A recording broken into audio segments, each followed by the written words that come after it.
Muy buenas tardes, sean ustedes bienvenidos a esta sesión del día 29 de septiembre de 2021 del seminario Música, Sociedad y Globalización del Centro de Estudios de la Cultura y la Comunicación de la Universidad Veracruzana. Soy Alfonso Colorado, coordinador del seminario, y el día de hoy tenemos a un invitado a quien nos da muchísimo gusto recibir, a el maestro Edgar Alejandro Calderón Alcántar, quien es doctorando en musicología del programa de maestría y doctorado en música de la Facultad de Música de la UNAM. Obtuvo el grado de maestría en musicología también por la Facultad de Música de la UNAM con mención honorífica en 2013 y fue acreedor a la medalla Alfonso Caso. Realizó sus estudios de licenciatura en musicología en el Conservatorio de las Rosas de Morelia, Michoacán, donde también obtuvo mención honorífica. Ha realizado estudios sobre la música novohispana que parten de la investigación de archivo, la edición crítica musical, la interpretación del repertorio de villancicos y cantadas y la catalogación de manuscritos musicales inéditos para favorecer el rescate, estudio y difusión de los tesoros musicales virreinales. También realiza investigación sobre la música de compositores michoacanos del siglo XX.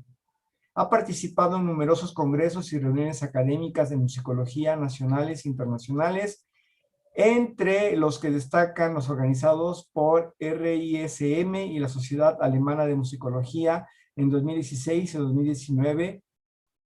Ha publicado artículos académicos en revistas de prestigio internacional. Forma parte del grupo de investigación interdisciplinaria sobre fuentes poético-musicales hispanoamericanas, siglo XVI-XIX.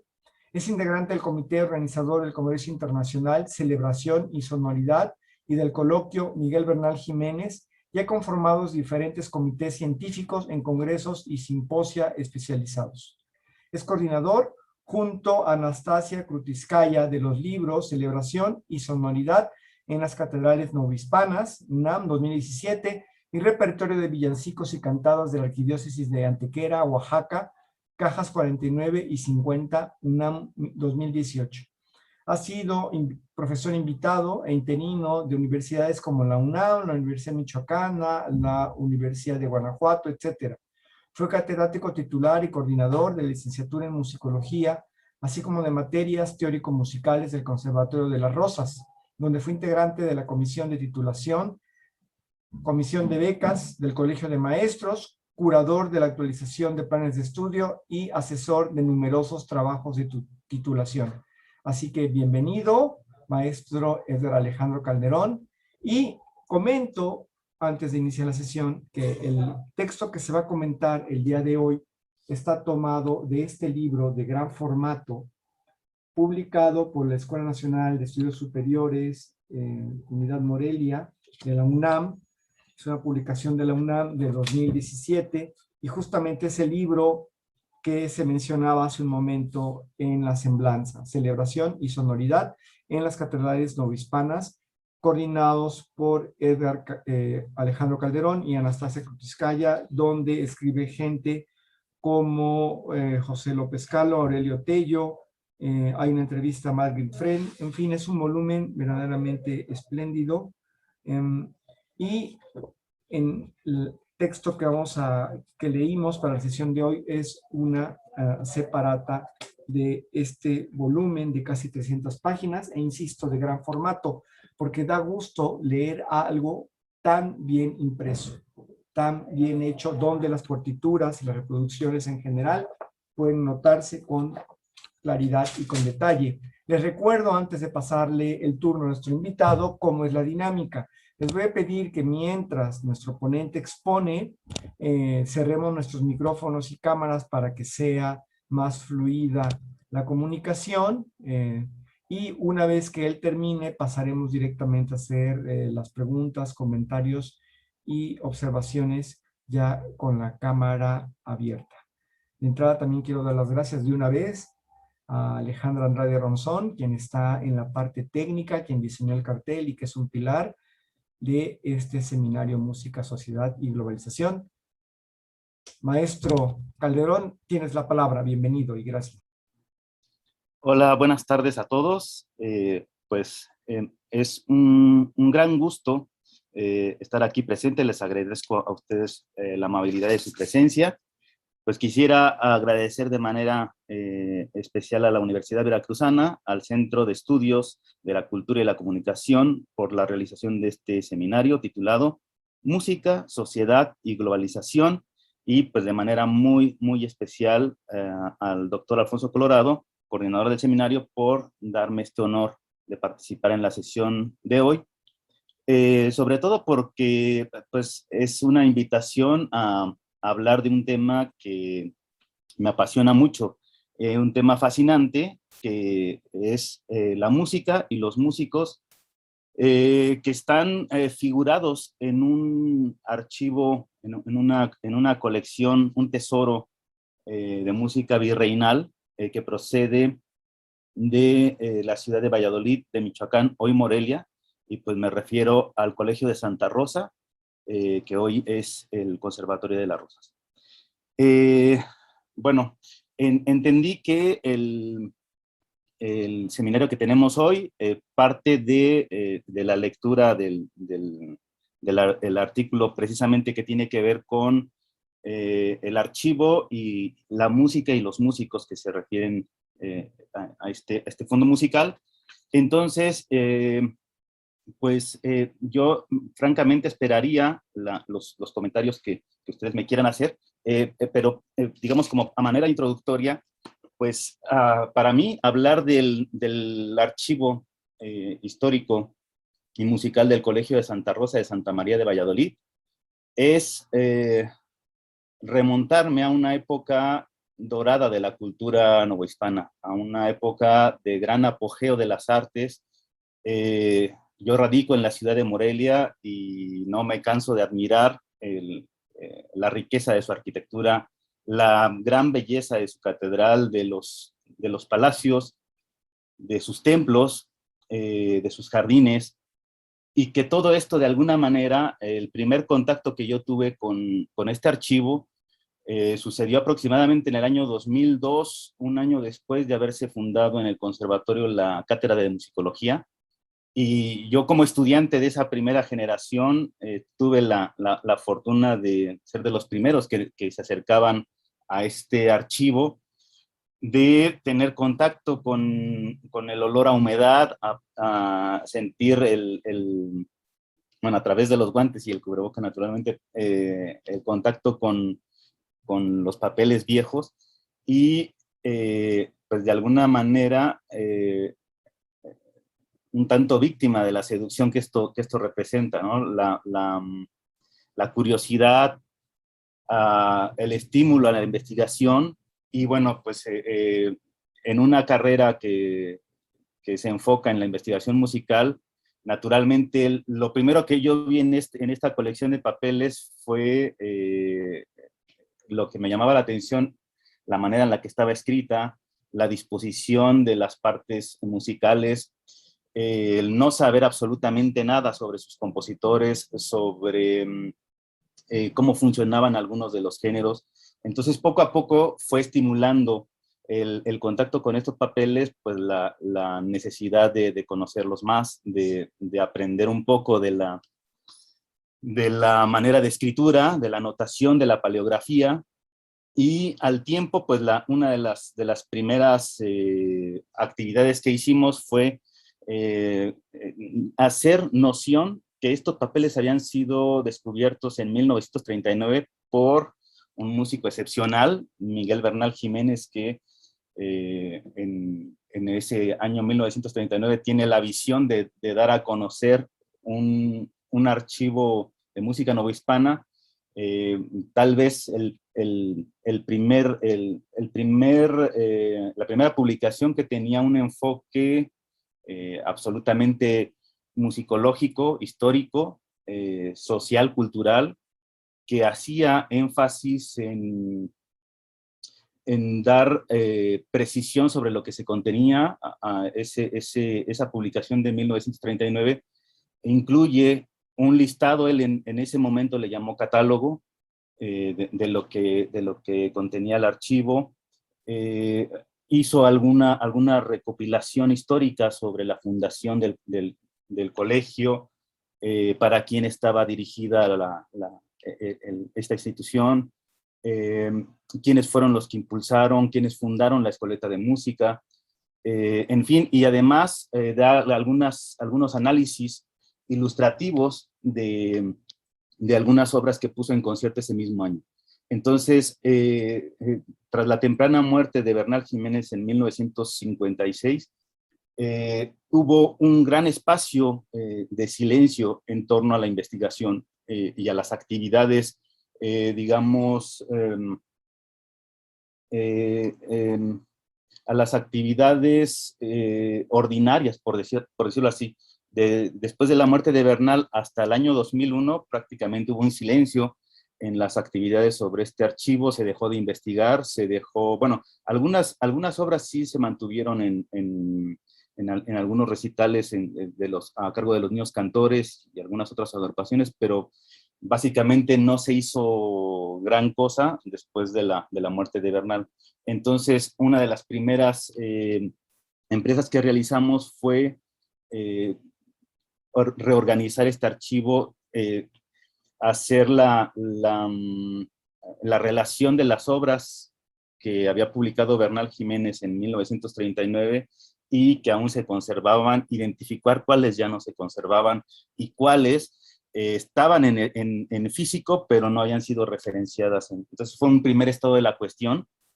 Y bueno, poco a poco esto fue encauzando la necesidad de montar obras, de hacer trabajos para nuestras propias tesis de musicología.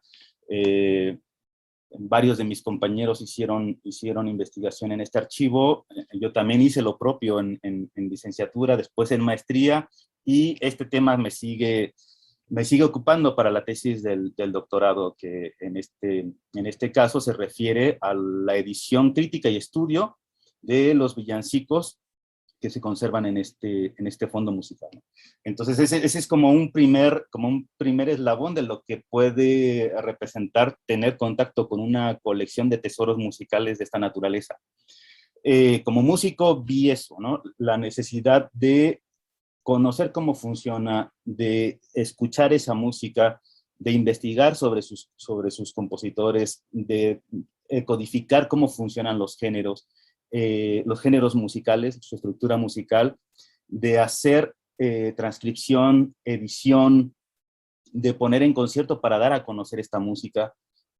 Con esos primeros ejercicios que se empezaron a realizar con más frecuencia desde el año 2010 hasta la fecha, pues es cuando pude comprobar que en efecto la gran belleza de la arquitectura, de la pintura, de los jardines virreinales que todavía siguen vivos en Valladolid, hoy Morelia, pues son del todo coherentes, equilibrados en belleza con la música de este fondo musical, ¿no?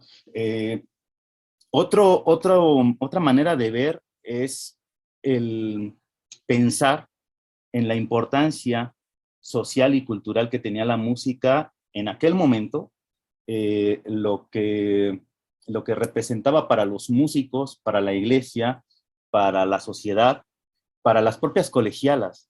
Y entonces, pues nos damos cuenta que mirando ya no solamente con ojos de musicólogo, con ojos de intérprete musical, si miramos lo que se conserva en este archivo, pues son obras cuya función litúrgica, cuyas festividades, pues tienen que ver con la Navidad, es decir, villancicos dedicados al nacimiento de Jesús, también para el Corpus Christi, para el Santísimo Sacramento, siendo una institución femenina dedicada a Santa Rosa, pues tenemos algunas obras que se utilizan para el culto a Santa Rosa, a Santa Gertrudis, a los misterios dolorosos, digamos en menor medida para San José, para San Pedro, y sorpresivamente también está muy presente la música escénica. Entonces hay algunas obras de tipo teatral como autos sacramentales, comedias, loas, coloquios, que dan fe que la música era una actividad sumamente importante en el día a día, digamos, en el transcurso del año. Varias ocasiones se engalanaban con funciones musicales, pero además con funciones teatrales, ¿no?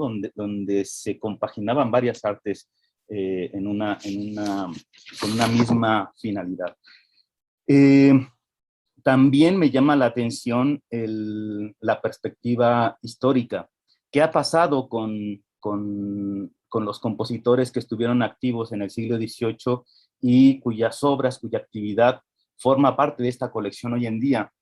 ¿Qué sucede? Que en algún momento todo esto está vivo y con el pasar del tiempo se va desvaneciendo, se van sepultando pues la noción sobre la actividad de los compositores, de los músicos, de los intérpretes, de las colegialas. Y bueno, como paradoja importante, pues tenemos que en el siglo XX y XXI, compositores contemporáneos a algunos de los que se representan en este archivo, como Antonio Vivaldi, como Händel, como Johann Sebastian Bach, pues independientemente si somos músicos o historiadores o sociólogos, cuando uno escucha el nombre Antonio Vivaldi, cuando uno escucha el nombre Johann Sebastian Bach, sabemos a qué nos referimos y tal vez alguna noción musical, en algunos casos mayor o en otros casos no tanto, pues resuena en nuestra mente algún fragmento musical asociado con ellos. Y entonces, ¿qué pasará con figuras como José Gavino Leal, como Francisco Javier Ortiz de Alcalá, como Francisco Moratilla, como Gregorio Bartolomé Remacha, y como muchos otros cuyas obras sonaban aquí en esta geografía, en este espacio, en la Nueva España, y que son menos conocidos que compositores de otras latitudes, ¿no? Y en algunos casos, no solamente con una diferencia geográfica enorme, sino en algunos casos como es el de Johann Sebastian Bach, además con un credo muy diferente, ¿no? Con unas, tal vez cuyas fronteras todavía serían más difíciles de acercar a nuestro entorno por la diferencia de orientación religiosa. Y hoy en día, es curioso, pero Bach está muy presente en todos lados y no sé cuántas obras conocemos de José Gavino Leal, de Francisco Moratilla, de Ortiz de Alcalá, de Ortiz de Zárate, en fin. Entonces, este es otra de esos aspectos que, al menos en lo particular, a veces abuso de lo conocido sobre lo desconocido, pues ejerce en el canon, en el presente, ¿no?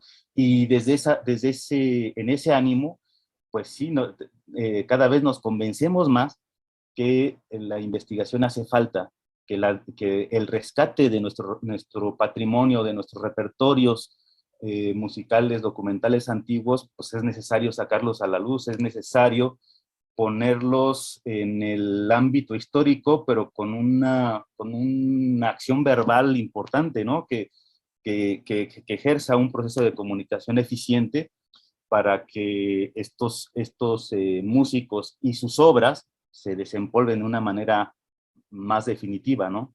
Eh, y por otro lado, también en la experiencia personal, pues podemos de repente hacer nexos interdisciplinarios para observar los mismos papeles con perspectivas enriquecedoras, ¿no? Y esto me sucedió cuando empezamos a trabajar en conjunto con la doctora Anastasia Krutskaya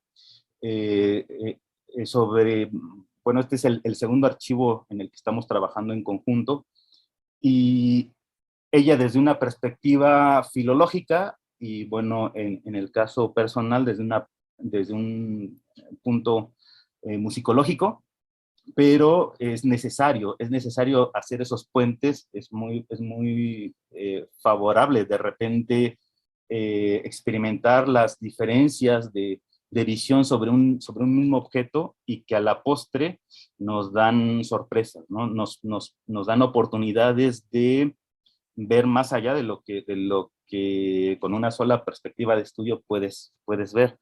De esta manera, pues surgieron gratas sorpresas, gratos descubrimientos, y estos tienen que ver sobre todo en el rubro que les mencionaba antes, que tiene que ver sobre todo con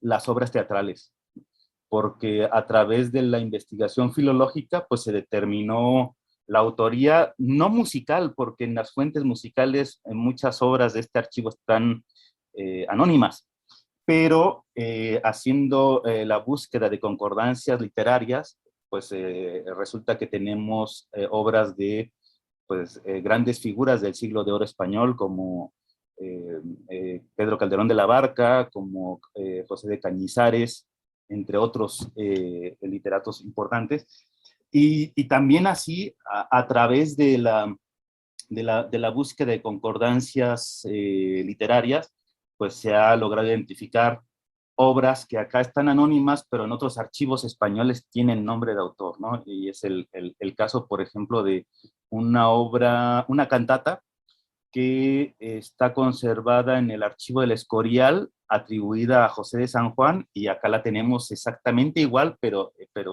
anónima.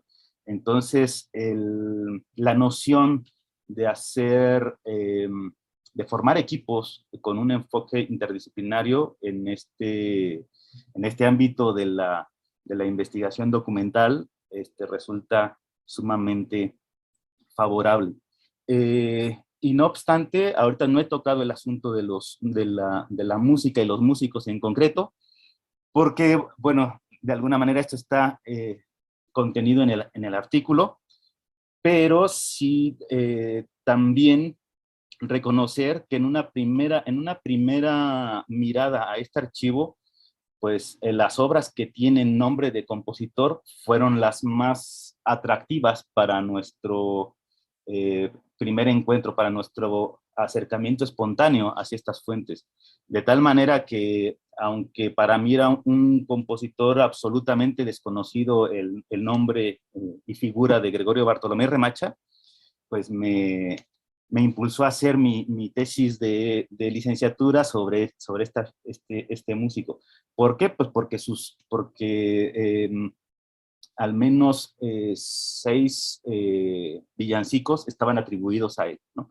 Y era uno de los músicos que, digamos, bajo un mismo autor, estaban mejor representados en este fondo documental. Fue el caso de otra colega, Violeta Carvajal, que hizo su estudio sobre la trayectoria como maestro de capilla de la Catedral de Valladolid de José Gavino Leal. Hubo otro estudio bastante elocuente, propositivo, de Gladys Andrea Zamora sobre Tomás Ochando. Entonces, de alguna manera, el hecho de que las obras tengan autor le confieren a los manuscritos un cierto interés, eh, pero justamente después de dar tantas otras miradas a través del tiempo, pues voy teniendo en consideración que muy probablemente las obras anónimas, que son las que nutren en manera importante este archivo, pues son precisamente, o podrían ser precisamente a cargo de colegialas o a cargo de la maestra de capilla, y que por ser eh, pues digamos, de un origen tan cercano, incluso interior al propio colegio, pues no firmaban sus obras. Pero ya haciendo el catálogo, estamos terminando el catálogo del archivo, nos hemos dado cuenta que las obras anónimas son las que son más consecuentes con, por ejemplo, el tipo de tesituras de una institución femenina. Casi todas estas obras que no tienen nombre de autor, pues tienen la peculiaridad de tener 3 tiples o sopranos y un tenor, ¿no?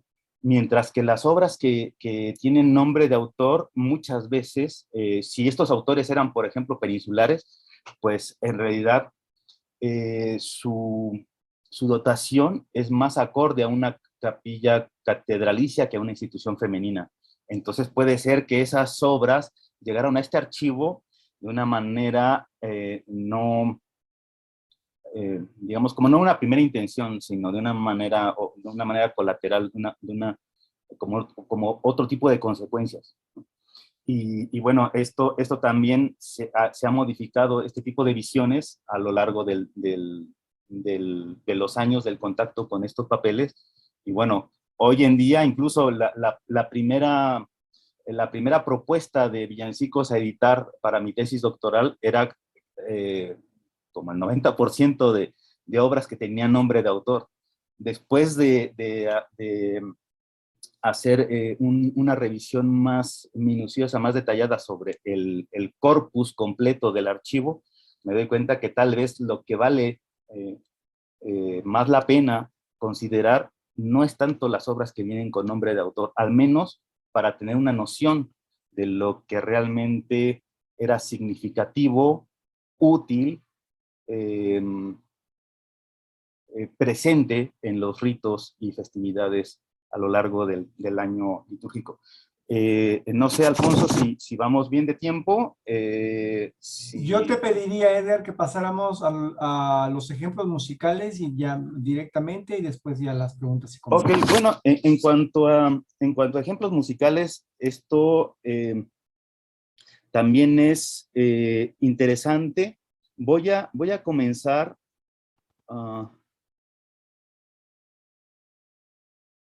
Voy a comenzar este recorrido auditivo a través de una obra que tal vez sea la razón de que este archivo haya adquirido una fama internacional después de la investigación de Bernal Jiménez, de la publicación de Bernal, y es la obertura o sinfonía en re mayor de Antonio Sarrier. Esta obra fue sumamente llamativa para Bernal Jiménez, incluso llegó a adjetivarla como la primera sinfonía escrita americana, o al menos hoy en día podríamos matizar un poco diciendo que sería de las primeras conservadas en archivos no hispanos. Claro, el estado de investigación ha cambiado mucho, pero también, lamentablemente, el estado del archivo, el estado físico del archivo del Colegio de Santa Rosa ya no es el mismo. De hecho, se podría decir que lo que vamos a escuchar es una reminiscencia, me hace recordar mucho un artículo de Antonio Corona sobre dos sonatas que aparentemente estuvieron presentes en este archivo y que en la actualidad no lo están. Entonces él decía que era un ejemplo de musicología forense. Bueno, pues lo que vamos a escuchar es una grabación un tanto en esta categoría de música forense porque afortunadamente se conservan las transcripciones. Afortunadamente se ha publicado una edición en partitura a cargo de Eduardo Mata, pero los originales ya no se encuentran en el archivo, así como el listado completo de obras que integraron ese primer concierto de música virreinal organizado y dirigido por Bernal Jiménez en 1939. Ninguna de esas obras se conserva en los originales del archivo, pero afortunadamente tenemos estos registros que permiten hacer reproducciones sonoras. Entonces vamos a escuchar un fragmento, les propongo, de la Sinfonía en Re mayor de Antonio Sarrier.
Bueno, esta sinfonía que acabamos de escuchar está conformada por 3 movimientos, el primero allegro, luego andante y finalmente una fuga. Lo que le había llamado la atención a Bernal Jiménez era la estructura clásica de su primer movimiento en forma sonata, ¿no? Con las secciones de exposición, desarrollo, reexposición y con todas las bases comunes de este lenguaje sinfónico. Y bueno, este tipo de obras sí sería muy llamativo o difícil de explicar la presencia en un colegio femenino, pero bueno, además de estas, se encontraban en algún momento obras de Galuppi, obras de Antonio Rodil también, otra obertura. Eran pocas realmente, pero en la actualidad han desaparecido. Y bueno, cambiando un poco, aquí les he puesto en la imagen, pues la portadilla de un villancico de un compositor que sí estaba activo en Valladolid de Michoacán, tanto para la Catedral de Morelia, pero además era el administrador superintendente del Colegio de Santa Rosa y además músico. Entonces, él hace una dedicatoria específica a las señoras colegialas de Santa Rosa de Santa María de esta ciudad de Valladolid, incluso diciendo que por el menor de sus siervos. Se titula Al monte suspiros, es un villancico con la estructura estribillo, coplas para voz sola, con 5 estrofas. Esta obra, fíjense que está dedicada a los dolores de María Santísima. Es un villancico con otro carácter musical, y bueno, esta festividad fue autorizada en específico por el Cabildo de la Catedral de Morelia para el Colegio de Santa Rosa. Por eso, en esta colección hay varias obras dedicadas a los dolores de María.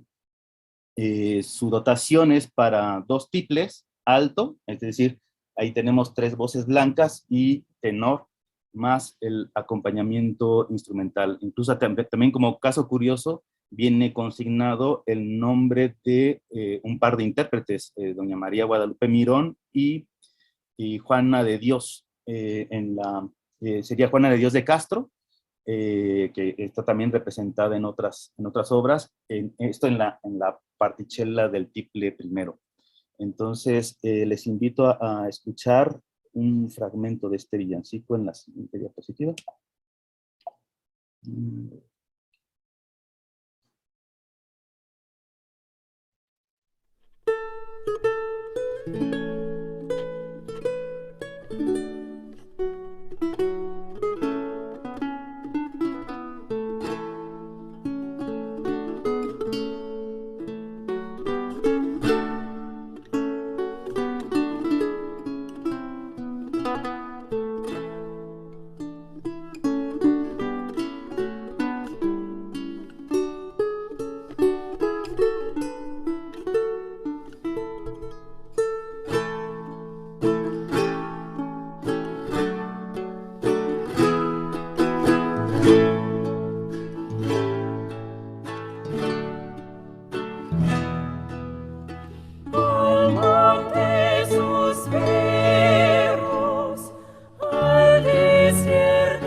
Bueno, ahí tenemos un fragmento, una primera vuelta completa de estribillo, copla y respuesta.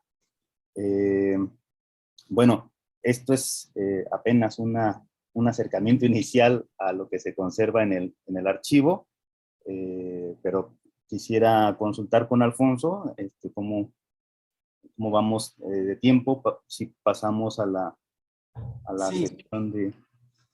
vamos a pasar por favor a la sesión de preguntas, comentarios, observaciones y ya, si hay tiempo al final, podemos seguir escuchando un poco de música.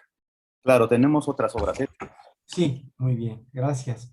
Bueno, pues les voy a pedir por favor que quien quiera tomar la palabra pida el turno en- con la mano levantada. Hay muchos participantes, entonces eh, recuerden por favor que pueden hacer observaciones, preguntas, comentarios. Edgar, si dejas de compartir pantalla para que podamos ver por favor Gracias. Bien. A ver si hay alguna pregunta o comentario del público participante. Observaciones también. En lo que alguien se anima, yo comienzo. A mí el texto me ha entusiasmado. Y bueno, lo vi desde un punto de vista musical y lo vi desde un punto de vista histórico, como historiador, ¿no? Entonces, me voy a permitir comentar algunas cosas y luego hacer un par de preguntas. Primero, lo que me parece muy, muy, muy destacable es ver cómo en la Nueva España hay un templo y un colegio dedicado a Santa Rosa de Santa María de Valladolid, que está dedicado a Isabel Flores de Oliva, es decir, a Santa Rosa de Lima, que fue la primera santa nacida en América que fue canonizada, mucho antes que la Virgen de Guadalupe. Esto es muy importante porque nosotros pensamos, a la Nueva España, la Virgen de Guadalupe, y a lo mejor había una otra, pero tenemos como en la Nueva España, la fuerza de esta Virgen, perdón, de esta Santa de Lima es tan grande que en este territorio tan lejano se le toma en cuenta. Y luego hay una cosa que mencionas y que me parece muy importante. Hablas del ámbito hispánico. Hispánico no representa lo español, representa lo imperial, es decir, ese ámbito conjunto que formaban el conjunto de los reinos o virreinatos, la metrópoli, etcétera, donde había una cultura, había una gran diversidad y había también algunas cosas en común. Y una de esas cosas en común muy importantes, bueno, era la religión, era la liturgia, era una serie de cosas, pero también en aquel momento no se pensaba en términos de países y nacionalidad, chip que nosotros tenemos muy, muy metido.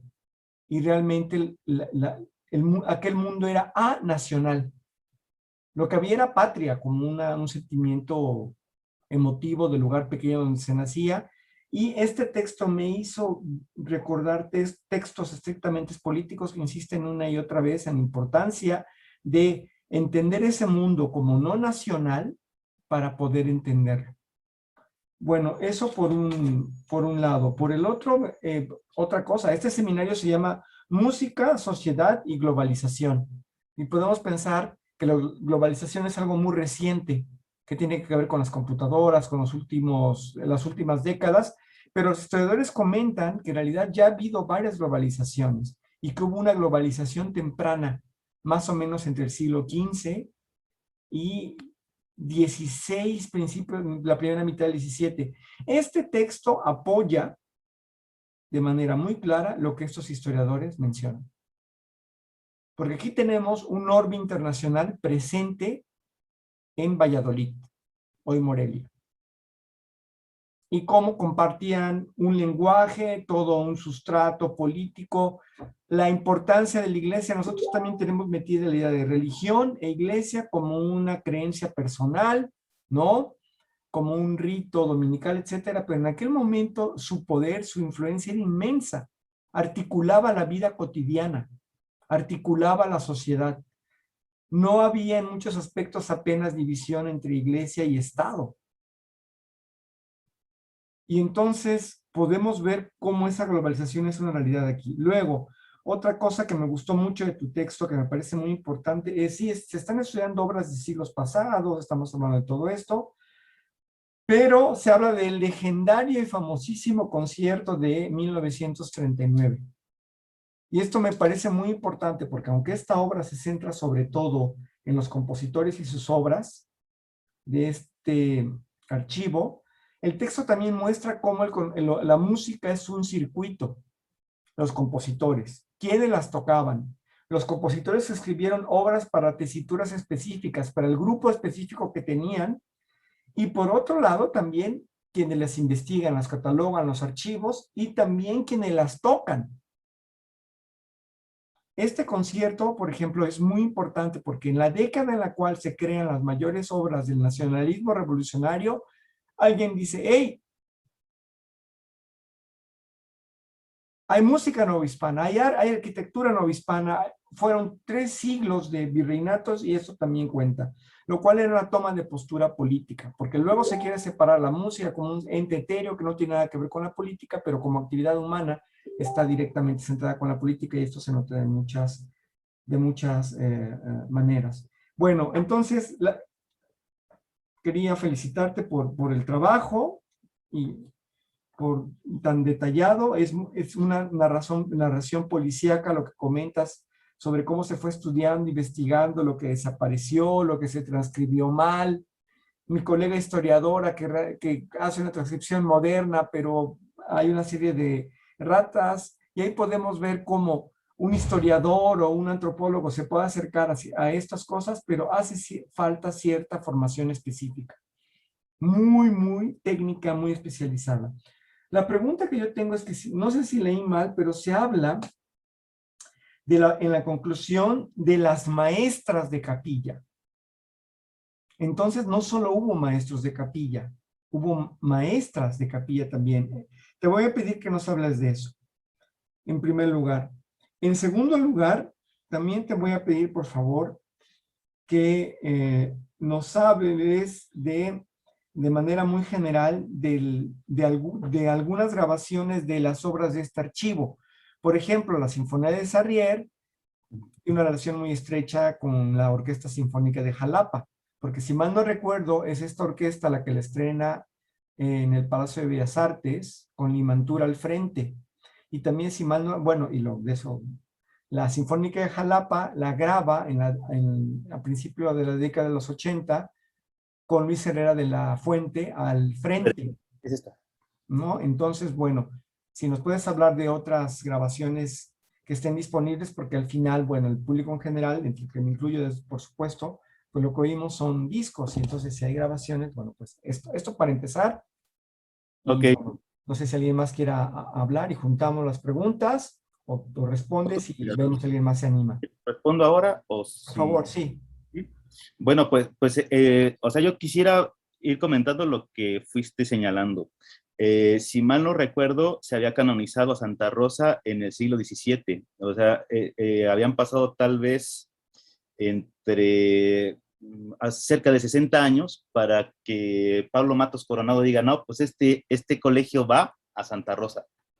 Eh, Había recién llegado el obispo Pablo Matos Coronado a Valladolid y bueno, quienes ocupaban el recinto en el que hoy está el Conservatorio de las Rosas, que antes fue el Colegio de Santa Rosa, en realidad primero había pertenecido a las Catalinas, era convento en realidad. Entonces ellas dicen, ya este espacio no es suficiente, tenemos que cambiarnos, y hacen una mudanza que incluso quedó en memoria, en un cuadro impactante, que está en uno de los museos, ahorita no recuerdo, de aquí de Morelia, donde se pone en imagen el traslado de las monjas catalinas a su nuevo recinto, incluso pues con todos los escenarios, con todos los actores sociales, ¿no? Culturales.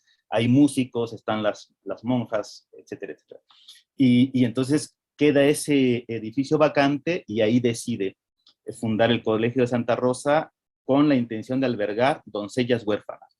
para protegerlas de los peligros del siglo, ¿no? Esos son como las frases que adereza bastante, de una manera muy elegante y elocuente, Miguel Bernal Jiménez en esa investigación.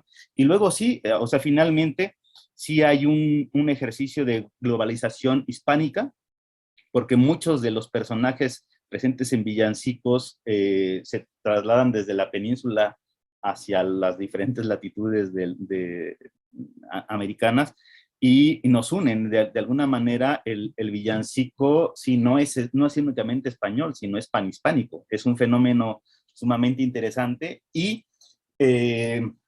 tenemos en este archivo obras de José de Nebra, obras de José de Torres, obras de Corradini, de notables compositores que estuvieron activos en la Capilla Real de Madrid, o sea, ni más ni menos que en la Capilla Real de Madrid. Entonces, esto sí te habla de una circulación impresionante de papeles a lo largo de todo el horizonte panhispánico. Hay otros compositores no tan sencillos de localizar, como fue el caso que recorrí investigando a Gregorio Bartolomé Remacha, porque es un compositor desconocido en España y desconocido en la Nueva España, ¿no? Se conservan obras de él casi exclusivamente en el Colegio de Santa Rosa. Otro es Francisco Moratilla, maestro de capilla de Alcalá de Henares, pero que también sucede lo mismo con los actos vandálicos de la Guerra Civil Española. Se destruyeron muchos archivos antes de que la musicología hubiera recuperado lo necesario, y se queda como un compositor pues desconocido. Y bueno, acá tenemos bastantes obras de Moratilla como para hacerlo presente, ¿no? En un lugar tan lejano, ¿no? Y otra vez la circulación de obras hace posible estas situaciones como un poquito difíciles de creer. Y bueno, en las maravillas, o sea, no me cabe en la cabeza todo lo que se le ocurrió a Bernal Jiménez con lo que tú dices. 1939, un escenario esencialmente nacionalista, y que tratan de negar a lo más que pueden el pasado hispánico. Y bueno, dice Bernal, no, espérense, es que sí hay algo aquí importante. Y de manera muy hábil logra conseguir recursos federales, estatales, municipales, reúne a las instituciones necesarias, también la Universidad Michoacana, para hacer posible un concierto sorprendente en esa época. Uno de los aspectos que más me llamó la atención que dice el programa de mano es que está Jesús Estrada al clave. Digo, ¿cómo? ¿De dónde sacó un clavecín Bernal Jiménez en la década de 1939? Perdón, en el año de 1939. Y bueno, esto, o sea, me inquietaba tanto que fui a la hemeroteca, y bueno, ya leyendo la narración de las reseñas de Vaqueiro Foster, pues él sí menciona, o sea, se lo agradezco, porque si no, no me hubiera podido tranquilizar, pero dice que fue un piano, eh, casi un piano preparado, un piano adaptado para que sonara como clavecín. Entonces, esto ya me dio más sentido, porque ¿de dónde habría sacado un clavecín Bernal Jiménez en esa época? Pero, o sea, también hay que notar todavía esa sabiduría extrema que tenía. Porque siendo sincero, acabamos de escuchar la obertura de Antonio Sarrier grabada por Herrera de la Fuente hacia 1985, y no le escucha el clavecín. Y eso que era una época donde ya empezaba el auge por la interpretación a base de instrumentos históricos, ¿no? Entonces esto se me hace un gesto genial de Bernal Jiménez. Y luego mencionas el aspecto de las grabaciones. Bueno, pues en grabaciones sí la tenemos bastante complicada. No en Sarrier, pero justamente cuando dije una especie de sonoridades forenses, porque la partitura, o sea, el manuscrito ya no existe. Y esto también, bueno, al comentario que mencionaba Jesús Herrera, me parece, en el chat, sobre una conferencia que se basa en los estudios de Ricardo Miranda, pues sí, es notable. Hay que tener esa publicación muy en cuenta, porque nos presenta quién es Antonio Sarrier, que además es muy extraño que solamente se haga referencia a la existencia de esa obra en el archivo de Santa Rosa, otra vez. otra vez, las pocas obras, por ejemplo, de Moratilla están aquí, las pocas obras de Sarrier están aquí. Una obertura de, bueno, Rodil sí es un poquito más figurado en España, en Portugal, pero tampoco se sabe mucho. Y bueno, esta obertura de Sarrier sí ha sido bastante grabada. Yo no te sabría decir cuántas versiones, pero está la de Herrera de la Fuente, la de... ay, casi me olvidó, pero no recuerdo si es Rivero, que fue antes, creo. También la grabó, el que digo Edgar, la grabó la UNAM, Sí. Filarmónica de la UNAM, saludos. Hola, Enrique. Sí, la grabó Ronald Solman, exactamente. Y esta última de Solman, pues es una que me gusta mucho en lo particular porque sí, ahí sí se oye el continuo y todo esto. Pero son como cuestiones de gusto, ¿no? Seguramente Eduardo Manta la habrá interpretado varias ocasiones, pero no tengo los datos. Sin embargo, sí se puede hacer un rastreo perfecto de versiones de la obertura de Sarrier. Y fíjate que la segunda... el segundo ejemplo que les puse es dirigido es una versión recreada, o sea, arreglada por Craig Russell y interpretada por, bueno, ahí les puse algo de flores, ramo de flores, una cosa así se llama el ensamble, pero hasta donde entiendo quedó en un demo, porque no lo encuentro como con venta al público. Lo que pasa es que él vino al conservatorio, tuvo acceso a las fuentes y dejó una versión, entonces de ahí saqué copia. Pero hasta donde entiendo no es una versión comercial, entonces está un poquito complicado. O sea, no sé si se puede ofrecer como de manera, o sea, que tú lo puedas adquirir, pero yo de todo gusto les comparto a quien les interese, son 3 obras del Archivo de Santa Rosa que graba Craig Russell. Craig Russell, el filólogo. Craig Russell, musicólogo. Porque hay un Craig Russell filólogo que graba, por ejemplo, ha hecho versiones musicales de algunos villancicos de Sor Juana. Entonces seguramente es él. Él toca la guitarra y las graba y ha sacado discos. Es él. O sea, él es el que dirigió el director musical de esa grabación. Okay. Pero hasta donde entiendo es grabación de demo, no es comercial, pues. Muy bien. Ahora mismo no recuerdo qué otro, o sea, sé que se interpretan de repente algunos villancicos de los que había transcrito Bernal Jiménez para ese concierto del 39. O sea, he intercambiado con varios colegas de diferentes lugares y dicen, no, pues aquí tengo partituras de La Negrillo o de Dos Licenciados Gorrones o de Niños a Betlem, pero grabaciones oficiales no lo sé. Tenemos por ahí en YouTube algunos demos de conciertos que hemos preparado acá en Morelia a través del Festival de Música de Morelia y bueno, están ahí disponibles. Pero grabaciones oficiales, ahora que lo dices, no. Entonces, más bien los tenemos proyectados, pero todavía no salen.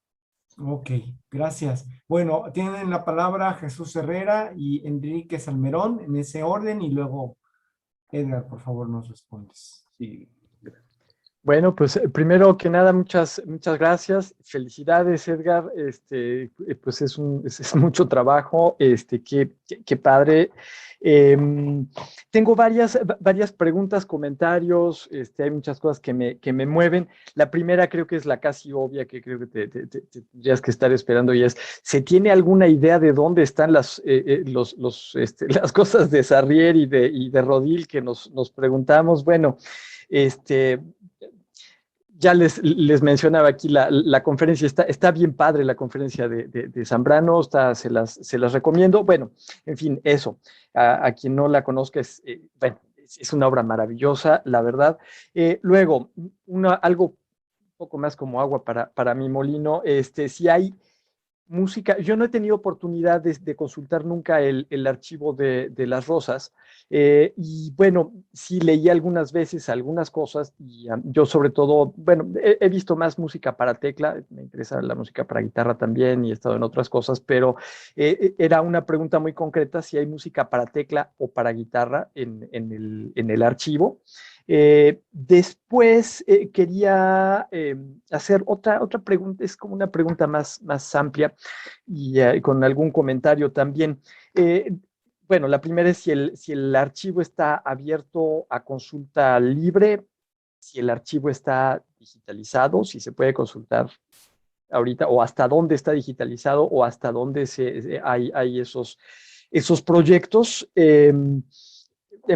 Bueno, empezaste a hablar de Anastasia, por ejemplo, de Anastasia Krupitskaya, que te pido que le mandes saludos, ahora sí me trae muchos recuerdos, porque justo en el 2006 ella estaba trabajando en Catedral y yo también, yo estaba en el proyecto Musicat con Bárbara Pérez en la catalogación, y justo nos enteramos de un fondo que me brincó, no pensaba hablar de eso, pero igual sí viene un poquito al caso, de lo que conocemos hoy como el Fondo Estrada. Resulta que Jesús Estrada, que era un investigador, bueno, no investigador, era un músico, ya vemos que tocaba el piano preparado, qué cosa, yo no sabía eso, que había tocado clave o algo así en el concierto de 39, pero bueno, la onda con Jesús Estrada es que se lleva a su casa material de la catedral y pues lo tiene ahí para estudiarlo él. Y pues un buen día estamos trabajando ahí y nos cuenta el Salvador Valdés, que era el que estaba a cargo del archivo de la catedral, nos cuenta pues que allí está el archivo, nos cuenta la historia y pues resulta que se murió Jesús Estrada, y sus familiares se lo llevaron se lo llevaron, dijeron esto no es de nosotros, quién sabe quién es, desde la catedral lo llevaron al Colegio de México, según nos platicaron, y del Colegio de México lo regresaron a la catedral, afortunadamente. Entonces esto habla de esta pues fragilidad del patrimonio musical, ¿no? Que alguien se lo puede llevar, como las oberturas de Sarrier y de Rodil, pues ahí se quedó. Entonces, afortunadamente para esto, bueno, pues estábamos trabajando ese fondo que ahí había llegado y empezamos a hacer un programa de digitalización que sí se terminó haciendo, es más, hasta 2 veces y todo un rollo por ahí, porque cuando se había microfilmado todo el material de la Catedral de México, que lo microfilmó Stanford en los 60, pues eso no estaba, eso estaba en casa de Jesús Estrada y eso no se había microfilmado. Pero entonces, sí, la pregunta es una pregunta por la preocupación de ¿qué pasa con ese acervo? Si se puede consultar, qué tan abierto está, si se tiene pensado o se ha hecho ya alguna cuestión de digitalización. Y ya la última cosa, sería mi cuarto pregunta, sería si encuentras algunas similitudes, hasta dónde, con el convento de la Santísima Trinidad de Puebla, el de la colección Sánchez Garza, que también pues es de mujeres y tiene este rollo de que pues, las monjitas tenían ahí, este es de fulanita de tal, ¿no? Las partichelas, en fin, eso. Y pues bueno, muchas gracias por la exposición. No, al contrario, un placer, porque ahorita tus preguntas son bastante estimulantes en muchos sentidos, entonces también lo agradezco. Bueno, el paradero no lo sabemos, pero justamente, o sea, ahorita con tu participación, la verdad es que yo lo podría poner como escenarios paralelos. Mira, yo creo que algo saldrá en el archivo personal de Bernal Jiménez, es una suposición. Y como ese archivo no está digamos, a la libre consulta, yo nunca he entrado. Pero, o sea, leyendo así como dice, tratando de leer como dice Alfonso, con intención detectivesca, pues es que, o sea, en la publicación que hace en 1951, me parece, en la revista Nuestra Música, saca Bernal Jiménez un artículo en dos entregas que se llama La música en Valladolid de Michoacán, y ahí vuelve a referirse al Colegio de Santa Rosa y un poco a la Catedral de Morelia. Y ahí menciona que hay algunas obras didácticas, la Orfénica Lira, está un tratado de canto llano de Cayetano Perea, y no recuerdo qué más menciona, Pues eso no lo hemos visto. O sea, esa Orfénica Lira, bueno, está impresa y se puede conseguir en varias partes, pero aquí en Morelia yo no he visto ese tomo, y el Tratado de Canto Llano de Cayetano Perea, pues me interesa muchísimo. O sea, me tiene desde que lo vi ahí, digo, pero es que lo menciona, entonces ¿dónde están? Porque no está catalogado en catedral, no se ha visto, y él lo describe muy bien. Entonces, ¿será que tenían, bueno, no sé, tal vez no con mala intención, sino con la oportunidad de trabajarlo más, que se los llevaban a su casa y que de repente se pueda quedar por accidente? Bernal Jiménez murió a los 46 años de edad. Entonces, pues, obviamente no se lo esperaba y tal vez se quedaron por ahí. Pero el otro caso pues, podría ser similar. Podría estar en el fondo Eduardo Mata, no lo sé, pero Eduardo Mata fue quien hizo la edición. Entonces, ¿de dónde salió la edición? ¿De los borradores de Bernal o de los originales? Y bueno, sabemos el caso de Eduardo Mata también muere de manera muy accidental. Entonces, no lo sé, pero yo creo que indagando un poco en los archivos de los que trabajaron en estas acciones para preparar primeramente el concierto del 39, luego en el 41 se repitió. En el 41 incluso cambian algunas obras, ya está, por ejemplo, Niños, Niños a Betlem. eh, y en el 41, en el ámbito de la celebración del aniversario de la ciudad, eh, se preparan varios conciertos. No sé si alcancen a ver aquí. ¿Sí se lee? Albricias Zagalejos, de Antonio de Salazar. Sí. Ajá. Pero Albricias Zagalejos, si mal no recuerdo, forma parte del Fondo Estrada. Hasta donde entiendo, en los inicios del trabajo de Bernal, invitó a Manuel M. Ponce y a Jesús Estrada a trabajar en lo mismo. Entonces se mandaban correspondencia con dudas de cómo descifrar la paleografía de esta época. Y entonces acá está transcrita completa, eso me saca, o sea, no me hace sentido. Está aquí la versión de ellos, un villancico a 6 voces, me parece, 2 bajos, 2 tenores, alto soprano y órgano con el bajo realizado, que supongo que así no estaba. Pero pero esto es muy interesante, o sea, yo lo atesoro bastante porque es el punto de vista de los músicos de aquella década. Hoy en día yo creo que los músicos experimentados te leen el continuo sin realizarlo, ¿no? Esto no es de acá, pero está en la misma tipología que tengo los 2 licenciados Gorrones, que tengo la obertura de Sarrier, pues, en copia fotostática de la gente que trabajaba con Bernal. Pues no, desconozco el paradero de Sarrier, de Rodil.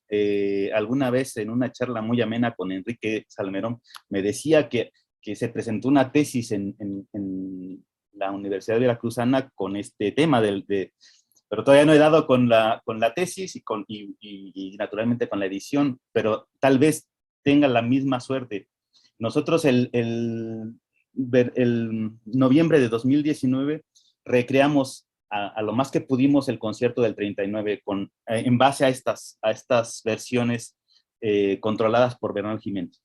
Luego, sobre la música de tecla y guitarra, pues es un enigma desde el mismo 1939, porque Bernal Jiménez menciona, hace notas ilustrativas sobre las sonatas, pero no las cataloga. Entonces, su presencia de facto, o sea, desde el comienzo, desde la génesis, es raro. Las menciona, pero no las cataloga. Se presentan en una versión para guitarra sola de Hernán Cárdenas, y bueno, es todo un enigma, pero esas obras lamentablemente no están. Se mencionan las boleras déjame fijo aquí, pero creo que es de Aldana, Sí. para voz y guitarra, para dúo, pero no están. Las de Galuppi, las de Rodil, las de Sarrier no están. Entonces ese es un cambio importante en el estatus. O sea, lo menciona Bernal, pero no están en el archivo. Es muy interesante. Mira, hasta hace poco formé parte de la plantilla docente del Conservatorio de las Rosas y hasta ese momento era coordinador de la cátedra de musicología y responsable del archivo. Hasta ese momento te podría decir que en el momento que gustaras te podrías tener acceso, pero la situación cambió y ya no estoy ahí y ahora desconozco los pormenores de cómo funciona, pero creo que valdría la pena que lo intentes. Nosotros como cátedra sí digitalizamos el archivo. Es una, no te podría decir que es una versión exacta, porque la versión final de esas primeras fotos fue de 2007, y nosotros continuamos la investigación, incluso se incorporaron haciendo remodelación remodelación física en una de las bodegas, salieron afortunadamente más manuscritos. Dado eso, se recuperó el sainete, que también está en esa sección, las ataoneras. Ya se había desaparecido y se recuperó en esa tanda de obras que aparecieron después. Y justamente en eso, las obras para tecla, pues no teníamos noción porque Josefina Muriel y Yedías confunden la versión transcrita de Bernal Jiménez de esas sonatas y la interpretan como de tecla. Pero en ese repertorio que salió después hay un hallazgo curiosísimo, una marcha nacional, que esta sí se me hace que es absolutamente para piano. Y bueno, ya trabajando más con las investigaciones de Yael, pues resulta que es la Marcha Nacional de Hertz. Es una copia que se conserva ya. Entonces ya estamos trabajando sobre eso para hacer una comparación de versiones, ¿no? Pero hasta ahorita es lo único que te puedo decir así, como expresamente para tecla. Bueno, al menos esa versión sí lo es, al menos la versión, porque sabemos que sí tenía texto y que hay múltiples versiones, dotaciones, ¿no? Para esa obra en particular. Muy bien. Pues no sé si he respondido las inquietudes, Jesús. Sí, muchísimas gracias, muchísimas gracias. Un placer. Muy bien, adelante, Enrique. Un saludo, Alfonso, saludos, querido Edgar. Buenas tardes. No, llegué tarde por varios problemas por ahí, pero aquí estoy con mucho gusto para tratar de escuchar por lo menos el final. Quería yo hacer un comentario con respecto, mira, lo de Rodil, ya lo grabó Rey Alejandro Conde, con la Filarmónica, le fue director de Filarmónica, no sé si me acuerdo si Saltillo, pues me regaló el disco. De Sonora. Ese es el de Sonora, ¿no? Sí.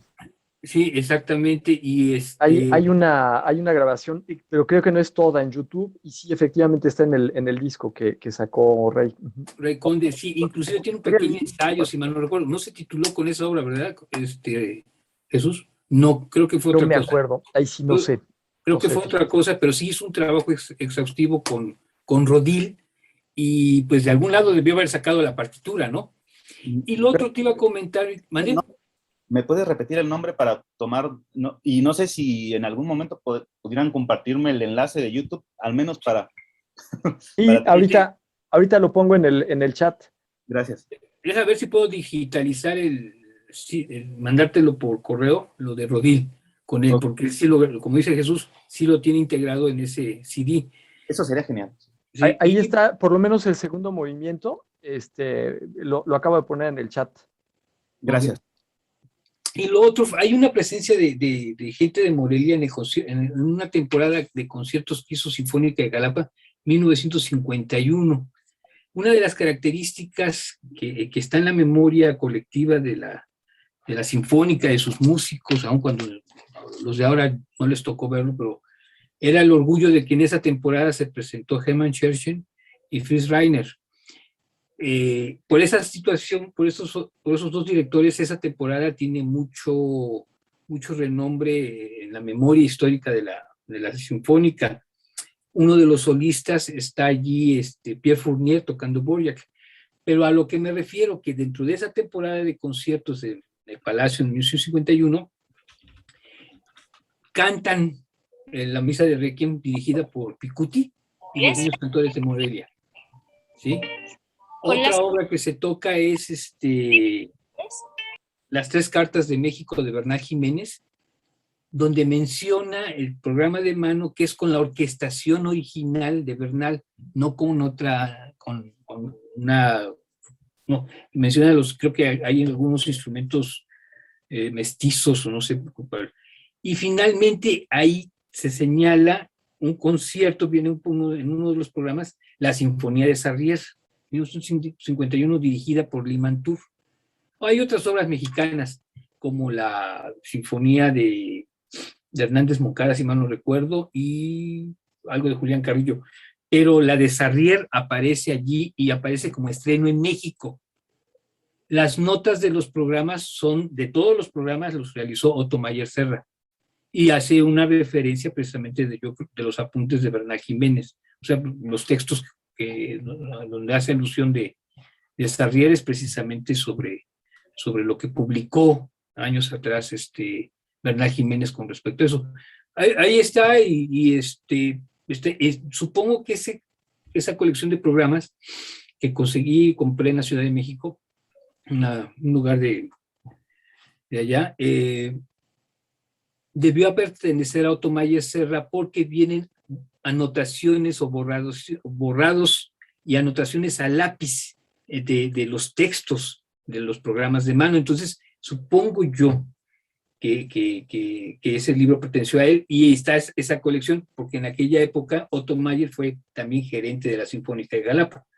Entonces, aquí en esta temporada, repito, es interesante porque hay mucha presencia de Morelia, con autores, con los niños cantores de Morelia, y sobre todo con lo de la Sinfonía de Sarrier, llamando la atención que se estrenó en México. No sé si se refiere a la Ciudad de México o al país completo, ¿no? O sea, si ella había sido tocada en el concierto del 39, ¿no? Sí, al menos en el concierto del 39, y luego tengo otro programa de mano de 1941 donde se vuelve a interpretar. Ahí nada más lo único que cambia es que añade el cuarteto virreinal, o sea, de propia autoría, intercala pero me parece que Sarrier y Rodiel sí están. Y entonces, bueno, el estreno fue 39 indudablemente. Luego el 41, entonces seguramente se referían no a Valladolid, bueno, no a Morelia, sino a Ciudad de México. Ajá. Pero genial el dato, gracias.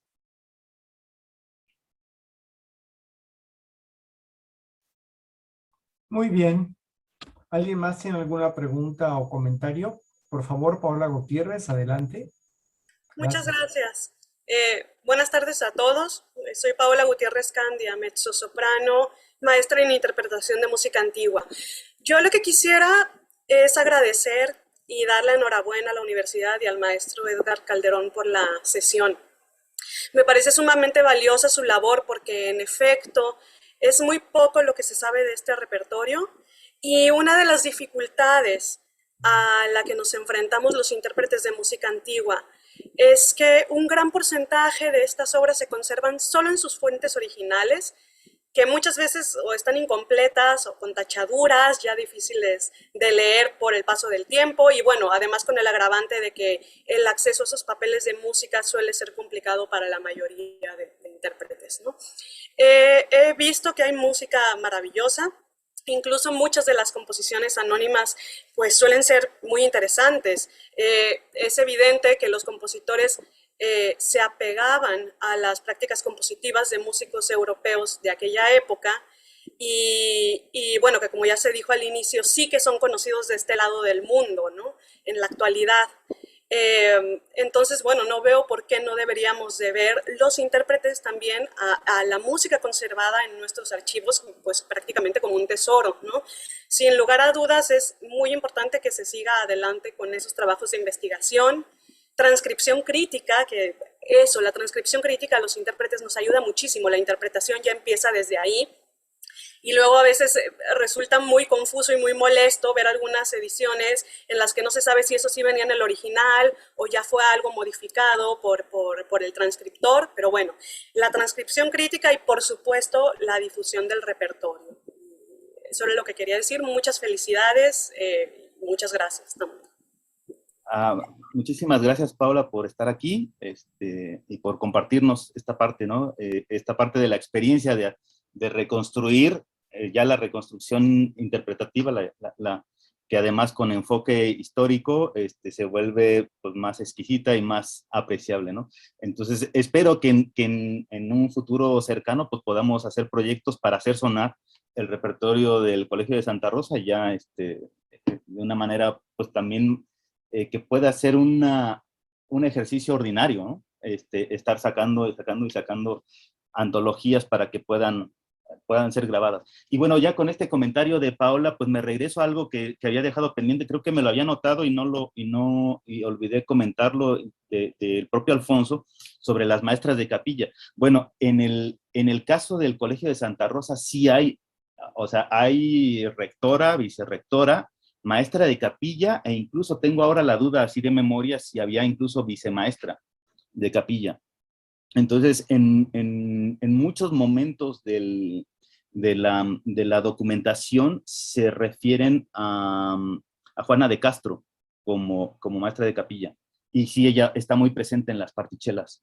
Entonces, hay más precisiones sobre el cambio de rectoras, pero la maestra de capilla casi siempre es ella. Entonces, no hay lamentablemente mucha documentación al respecto. Consulté unas 17 cajas del archivo de la Casa de Morelos, donde se conserva documentación sobre el Colegio de Santa Rosa, pero no es suficiente. Pero de lo que he podido constatar, Juana de Castro es la maestra de capilla. Y bueno, no sé, yo intuyo que muchos de los anónimos son de su autoría, o de alguna otra, pero que no era necesario firmarlas porque ahí estaban. y bueno, y esto hace concordancia o hace lógica por las festividades autorizadas por el Cabildo, que eran precisamente Santa Gertrudis, los Dolores de María, a San Juan Nepomuceno también le hicieron festividad que fuera, digamos, de lujo. Y estos villancicos que están dedicados a esas festividades, Santa Rosa, Gertrudis, Dolores, por lo general no tiene compositor peninsular, por lo general son anónimas. Bueno, entonces, no sé si con eso respondí, Alfonso. Sí, no, sin duda, por supuesto. Además, tú mencionas un libro de una historiadora que trabaja estos temas, pero me llamó la atención mucho que lo mencionaras. ¿Alguien más tiene alguna pregunta ya o comentario para terminar? Si no es así, bueno, me voy a permitir mostrar... Ah, sí, Jesús. Sí. Bueno, nada más un comentario sobre maestras de capilla. También en el convento de la Santísima Trinidad de Puebla había maestras de capilla, ¿no? En el siglo XVII y XVIII hay registro de eso. Se tenía un poquito de duda con eso. Y bueno, tenía una pregunta más, porque oí que estuviste en RISM también. ¿Hubo algún programa de catalogación ya con RISM o en qué va eso, en cómo va?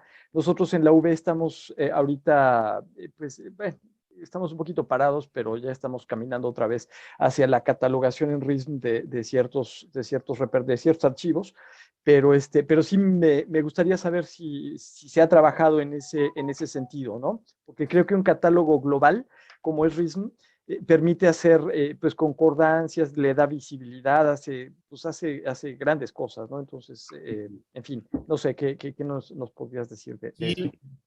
Bueno, nosotros tuvimos la fortuna de ser sede en 2015 del encuentro de las R's, ¿no? De los repertorios del Realm, Rhythm, Rhythm y Rhythm. Y bueno, ahí fue cuando tuvimos el contacto, pues ya cara a cara. En ese momento era Klaus Keil quien dirigía la oficina central o el Central Redaction en Frankfurt. Y a partir de ese momento empezamos a proyectar proyectos de catalogación. Entonces, Lo nuestro, prácticamente tratamos de que cumpla con todos los campos y requisitos de RISM, pero en el caso de mi trabajo particular con Anastasia, también se amplió un poco más para que se consideren los pormenores literarios también, o filológicos. Entonces, ya está publicado el volumen que se llama Repertorio de Villancicos y Cantadas de la Arquidiócesis de Antequera, Oaxaca, las cajas 49 y 50, que son de los villancicos y cantadas del siglo XVIII. Entonces viene Sumaya, viene por ahí otros maestros que se conservan en Oaxaca. Ese fue el primer catálogo que hicimos y que entra en RISM perfectamente. Solamente hemos tratado de ir subiendo. Primero lo publicamos en PDF y poco a poco vamos cargando las fichas a RISM, pero ya están algunas ahí. Pero lo primero que hemos visto en los proyectos con Anastasia es hacer la publicación primero para los organismos que patrocinan la investigación y después ya empezar a cargarlos en RISM. Entonces también tenemos este compromiso, ella más particularmente con la universidad, cuando se publique, cuando se haga la publicación del catálogo, se hará posteriormente la carga a RISM, a la fuente. Pero tratamos de cumplir con todo, o sea, con todos los campos. Hacemos incipit literario y musical por voz y sección de cada obra, pero sí también hay que acotar que el catálogo es solamente de géneros en castellano. O sea, estamos catalogando villancicos, cantadas, dúos, tercetos, loas, autos, pero no misas y motetes en este momento. Perfecto, pues muchísimas gracias. Sí. Muy bien. Para terminar, yo me permitiría mencionar, hablaste de un cuadro del traslado de las monjas dominicas a su nuevo convento en Valladolid, 1638, óleo sobre tela de 850 por 400 centímetros, que está en el Museo Regional Michoacano en el Gracias. INA. Este es... Impresionante. Bueno. Impresionante. Ajá. Y por ahí al fondo hay algunos tambores y no recuerdo si una chirimía por ahí se alcanza a ver. Es una obra de gran formato que está reproducido a doble página. O sea, le da mucha importancia en este libro. Ok. Ajá. De Tomás Pérez Bejo, un historiador español que lleva en México muchos años y que publicó hace poco en Colombia este libro, Repúblicas Urbanas en una monarquía imperial, imágenes de ciudades y orden político en la América virreinal, donde básicamente señala, bueno, que aquel mundo imperial, que no era español e hispánico, entendido como una conglomeración multinacional o multiregional, lo que articulaba el imperio eran las ciudades y no tanto la metrópoli. Y las metrópolis eran como una especie de capitales de regiones muy, muy amplias. Pero este libro es muy interesante porque lo que señala es que este acerto de orden político, histórico, social, lo hace con base en el análisis de pinturas virreinales, sobre todo vistas de plazas y procesiones de varias partes de América, pero especialmente de Lima y de la Ciudad de México. La única reproducción que hay que no es de estas ciudades es justamente la obra que acabamos de ver de Morelia. Y lo señalo porque él comenta justamente que este tipo de obras forman parte de la historia del arte y se han estudiado así, pero que es necesario ver con otros ojos cómo aquel mundo puede rastrearse a través de estas obras. Y aquel mundo significa no solamente saber cómo era físicamente, sino su configuración política, económica y social. Esperemos que algún día se escriba ese tipo de libro con respecto a las obras musicales, que también tiene una fuerte carga política, y creo que el trabajo como el que estás haciendo ¿no? Y también comentaste que Mercedes de León Garza había hecho una primera catalogación. El trabajo que están haciendo en Morelia es loable y creo que puede servir para muchísimos fines, así que felicitaciones por el trabajo que están haciendo. Encantado, te agradezco muchísimo la oportunidad porque pues es apasionante esto. Pues gracias a ti, gracias a todas las personas que han estado presentes esta tarde, que han seguido esta sesión. Los invitamos para el siguiente mes en que Homero Ávila Landa, coordinador del Centro de Estudios de la Cultura y la Comunicación, va a presentar un texto que está escribiendo que se llama Aspectos del Rock en Jalapa. Ya les haremos llegar la información. Y bueno, pues muchas gracias. De nuevo, gracias a Alejandra Andrade Ronzón por todos los aspectos técnicos y por el apoyo que ha prestado a esta tarde y hasta la siguiente. Saludos hasta Morelia, aquí nos sigue, o en otras ciudades del país. Muchas gracias. Hasta luego, un placer. Gracias, adiós.